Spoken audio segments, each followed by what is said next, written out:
We know, like Planned Parenthood, they have bots that will help women access abortion. They have a bot that will act as what they call an abortion doula and take a woman through the steps if she orders the pill online on what to do. It's just very evil. Young women are engaging in this space, of course, and technology is moving very fast right now. It's just a space that we know we need to be in. And the big thing that we're doing right now is we have just launched. Imagine a pregnancy center going from helping just 39 women choose life in 1 year to nearly 300 the very next year. Multiply that impact hundreds of times annually. That's the transformation Jennifer Roush has been part of. And now she's training centers across the country and around the world to do the very same. As executive director of SperaVita Institute, Jennifer blends her background as a registered nurse and her passion for serving women most at risk for abortion. Today, she's here to share how a proven faith-based process is equipping pregnancy centers to rescue more women and children, track real results, and embrace innovation like AI to meet women right where they are. This is Living Pro-Life.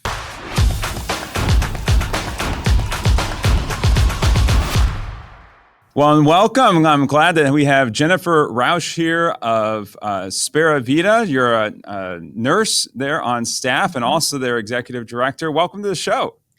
Yeah, thanks for having me.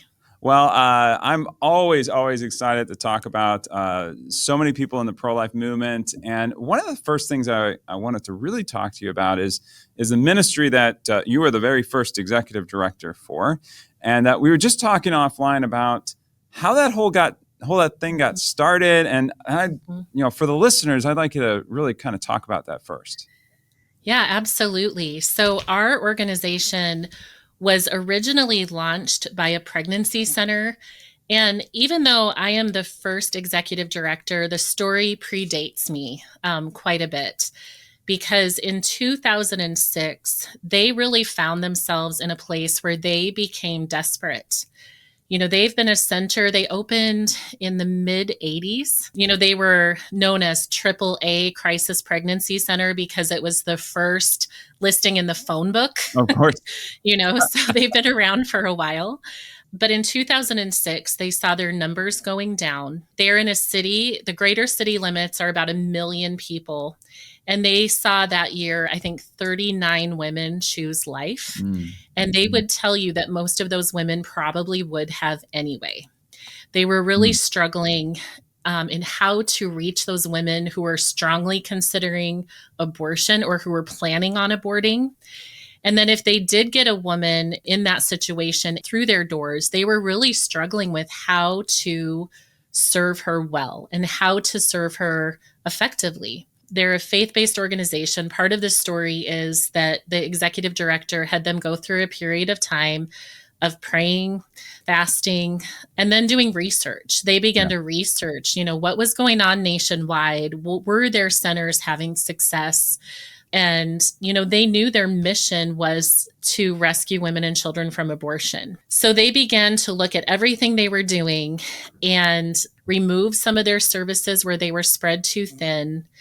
But then they heard of some centers on the East Coast, one in particular that was having more success with women who were high risk for abortion. And they did some training with them, what is called a linear process. So it's basically a process where you kind of have specific steps that you take each patient through, and you make sure they're getting all of the information in every appointment, and care is standardized. This was 2006. So they did some training and then came back and began to develop what has become known as like the focus method. Some people call it the SperaVita method now. And they implemented this patient process. And the next year, they saw just under 300 women choose life. Wow. So they went from 39 to just under 300 Incredible. After making those changes and kind of going all in to reach that woman, who was headed to the abortion clinic. They've continued, to develop that process. One thing that's nice about standardized care is that you can really track data, right? You can Yep. track data well. You can really see what is working, what is not working, areas where you might need to tweak something or change the way you're, saying something, doing something. So today they have 2 locations now, but they're seeing over 1,200 women choose life annually, and about 70% of their patients are high risk, most at risk for abortion. Incredible. And they turn in numbers to me every month. So I know month to month that data. Yeah. Remind the listeners, where is this located at?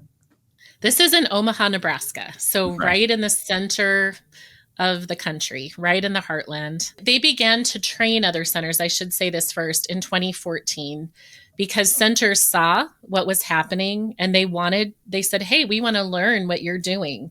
So they began to do it kind of organically, but it became quickly apparent that it's very difficult to serve the women in your community well and run a national training organization Mm-hmm. at the same time. Yeah. And so in 2019, a committee was formed. I had a relationship with them. I had been a nurse manager, a pregnancy center in Iowa, became director of nursing for several of them.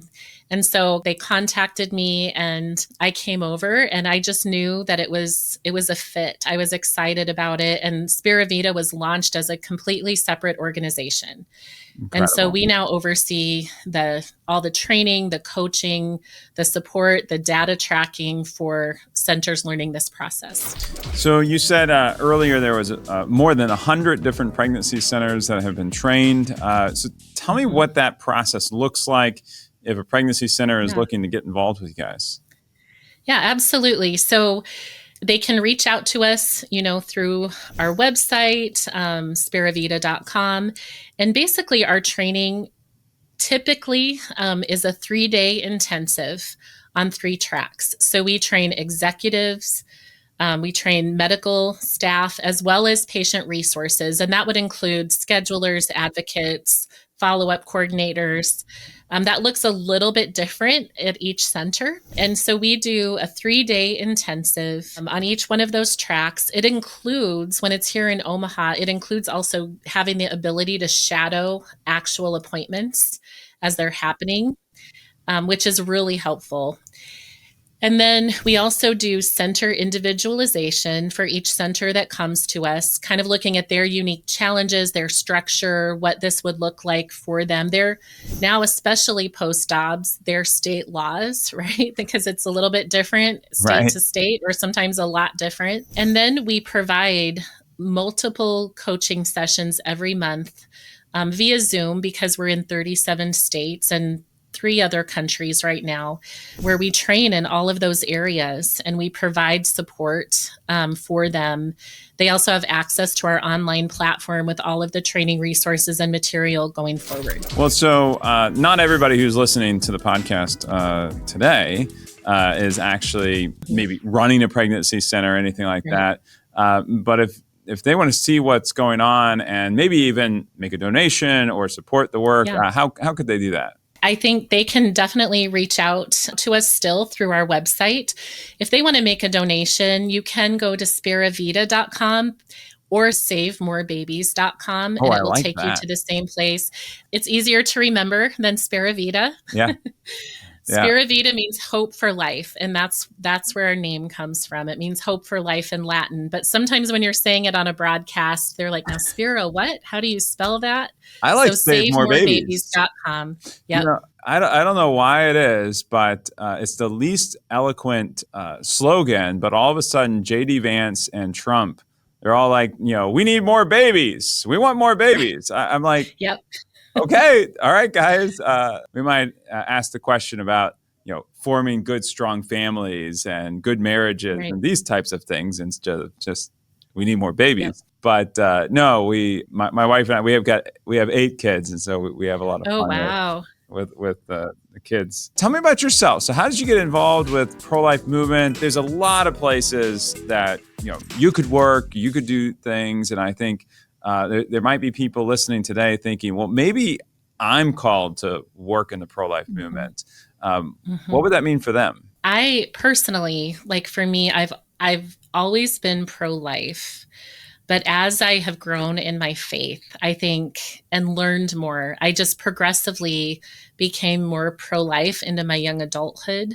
In college, I remember I was in speech and debate and decided to debate the sanctity of human life and the abortion issue, and actually got permission to show an abortion video I know at the Wow. school.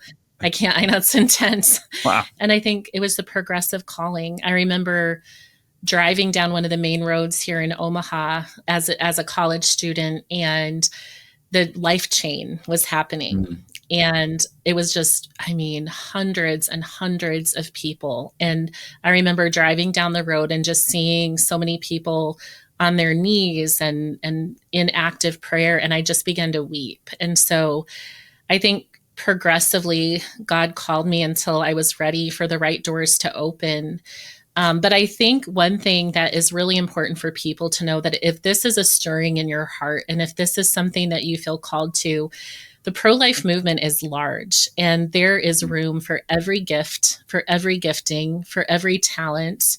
You don't have to even be a clinical person. You don't have to be a nurse. You don't have to be, somebody who maybe sits across the room from a girl necessarily, although a lot of people want to do that and a lot of people are needed to do that. But Agreed. maybe your gift is in technology and you can help us in that area, just advance messaging and technology to reach more women. So I think that's really important to know. And there is really a place for everyone. And it really is an issue where we need all hands on deck. So tell us kind of a little bit more of some of the new things that you might be doing there. SperaVita, I'm make sure I'm saying it correctly. And what are some of the new things that might be coming down the pipe? Maybe some things that you might be announcing. We can only show with our listeners today. Anything like that? Well, I don't know that I have a completely exclusive announcement for you, but we do have some new things coming. We're obviously continuing to train more and more centers. When I started, I think 34 centers had been trained, and now we're at 109.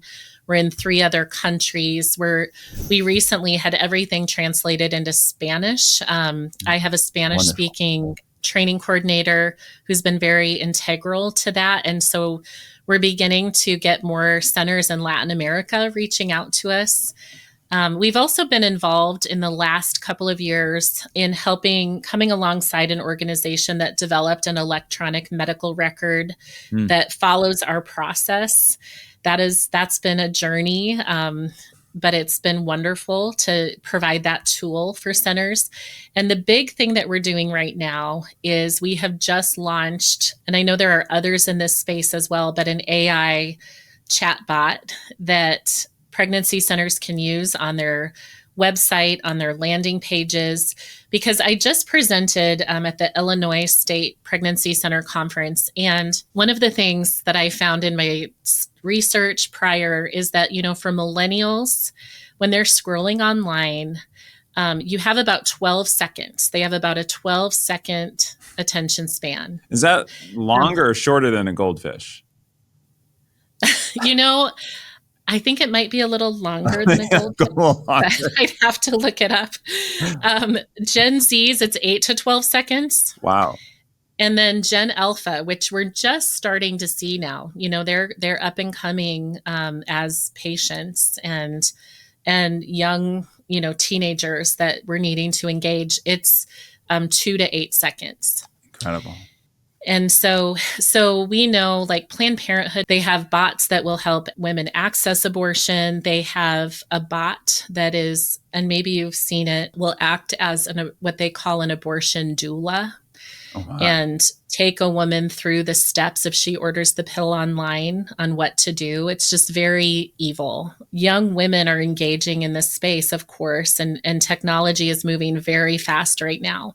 And so we're really excited to have this tool that follows our process. And so far, what we've seen in centers utilizing it, it's really exciting. They're getting more traffic. They're getting girls to schedule. The center that originally beta tested this technology even saw an increase in their show rate. So I'm in the process of demoing it for centers right now. And we have a couple centers starting the beta test. And it's just a space that we know we need to be in. It's not anything I ever thought I would be doing as a nurse, but Right. here we are. Absolutely. So tell us, beyond the statistics and maybe some of the history, tell us some of the stories of maybe how centers have transformed, or maybe a client or two who really had an impact because of this.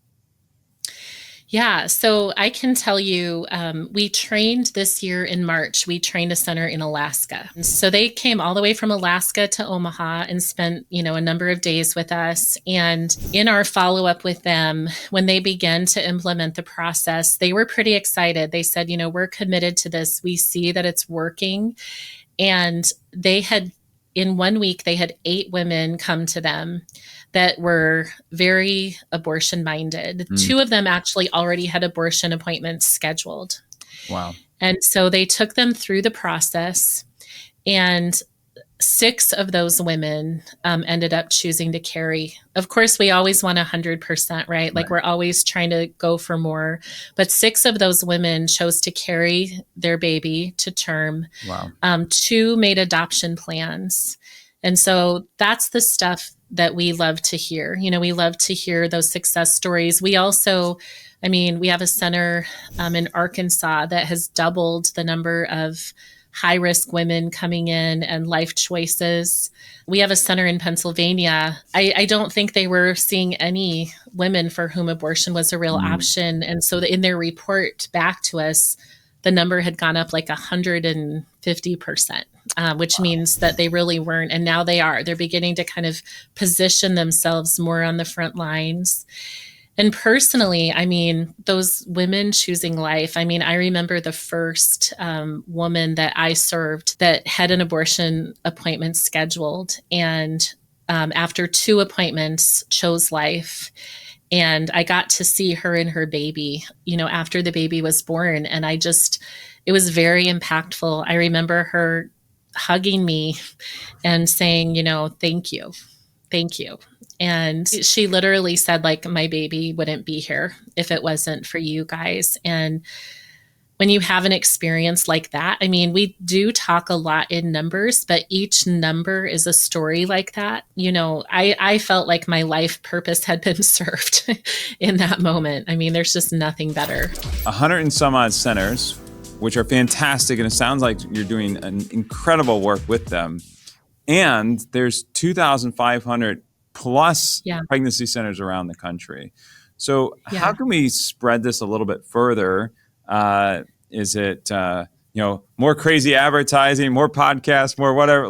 So how can we tell our centers, the groups in our town, about all the work that you're doing, and what kind of impact does that have? Yeah, absolutely. I do think things like this help. If you talk to the centers in your community, have them reach out to us, and we respond pretty quickly. I talk to pregnancy centers every day and just let them know, hey, there is a little bit of an investment when you do this, because it is important to have skin in the game, because this is transformational and it's work to change, right? And so it is good to have some of that, but there are also some scholarships becoming available for centers. And so I don't ever want that to be a hindrance to them. We are looking at adding some more of our training content to an online platform as well. And so that will make it even more accessible. And occasionally our team will travel. If we have more than one center in an area interested in going through training, we've traveled to Ohio, Minnesota, Kansas. We're really open to that. And so we just have to connect with you and get it in our schedule. We also co-host a national summit every year. I didn't mention that, but it's called the Samaritan Summit. Sometimes if you're just wanting to find out more, it's a wonderful event for pregnancy centers, whether there are trained centers or not, who want to reach more of these high-risk women. It's a great event. And sometimes that's just a good way to kind of get your feet wet a little bit Yep. and just see what it's all about. So tell us again where they can access all this information, learn about the event and learn about the trainings, and maybe write a really big check. What is that? How can they learn about that? Absolutely. So our website is SperaVita.com. And actually, it has information about the Samaritan Summit, about our AI chatbot, about our training. If you want to donate, you can go to that same website. If you have a hard time remembering SperaVita, you can go to SaveMoreBabies.com. I love it. I love it. Well, Jennifer, you've been an incredible guest, and I really appreciate your time. And we wish you all the best with your work to continue to save more babies. Thank you so much.